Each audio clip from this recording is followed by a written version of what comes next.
ulikuwa unatoa zaka, ulikuwa unamtumikia Mungu kwa Mungu vizuri. Sasa kulingana na jinsi hali halisi jinsi ilivyo, inaonekana kwamba ni kama lile uliokuwa unalihitaji ni kama vile haliwezi kuonekana tena wala haliwezi kufanikiwa. Kwa unaanza kufika mahala kutokuwa na hamu ya kuendelea tena na jambo hili ambalo ulionalo. Jamani, Bwana Yesu asifiwe. Bwana Yesu asifiwe. Amen. Katika maandiko haya tuliyosoma katika kitabu hiki cha Hesabu, na ukitaka kulielewa jambo hili vizuri, na naamini kwa wasomaji wa Biblia eneo hili mnalifahamu vizuri, ni habari za wana wa Israeli, na habari zake zinaanza katika ile sura ya 13. Utaona katika ile sura ya 13 Musa anawatuma wapelelezi waende wakaipeleleze ile nchi ya Kanaani, kwamba ni nchi ya namna gani.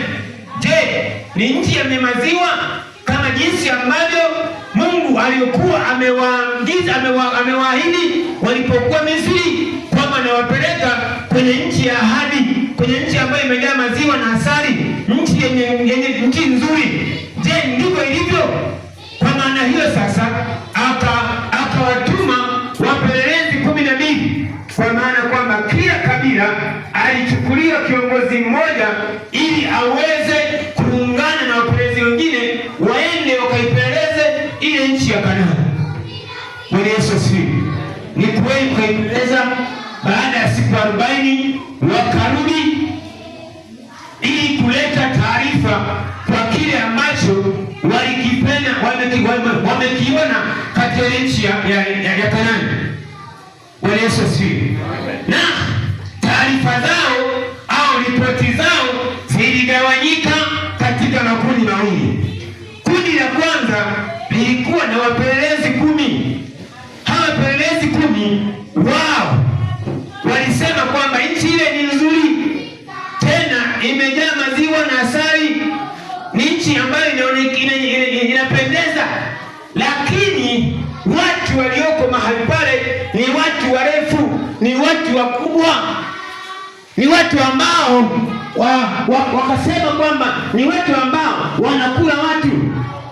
Wakatoa ushauri kwamba ikiwezekana, kwa sababu haiwezekani kwenda kuirisi ile nchi, ikiwezekana tutengue mpango wetu wa kuingia katika nchi, kwa sababu wale watu tulioona kule sio watu wa kawaida. Kwa hiyo wakatoa ushauri kwa makutano kwamba tutengue mpango wa kuingia katika nchi ya Misri, wa kuingia katika nchi ya Kanaani, turudi Misri tena. Tumeni Bwana Yesu asifiwe. Amen. Biblia inasema kwamba wana wa Israeli waliposikia taarifa hii wakalia sana, wakaomboleza sana, na wakasema vitu vingi sana kwa sababu ya taarifa hii ambayo walikuwa wameipata. Lakini kuna wapelelezi wengine wawili ambao na wao walileta taarifa. Wapelelezi hawa wawili wao wakasema kwamba nchi ile ni njema mno, tena ni ya ajabu, ni nchi ambayo imejaa maziwa na asali. Lakini wakasema tusimwasi Mungu, ndugu zangu, wala tusiwaogope wenyeji wa nchi ile, maana wale watu tuliowaona kule ni chakula kwetu. Udhuri uliokuwepo juu yao Mungu amekwisha kuondoa. Kwa maana hiyo wakatoa ushauri kwamba Israeli wasonge mbele kama jinsi ambavyo Mungu alikuwa amewaambia kwamba anakwenda kuwarisisha ile nchi. Kwa maana hiyo wakatoa ushauri kwamba waweze kusonga mbele. Bwana Yesu asifiwe. Amen. Bwana Yesu asifiwe. Amen. Ni kwamba watu hawa walisimama katika hili. Kwa hizi taarifa mbili zikawa zinakinzana.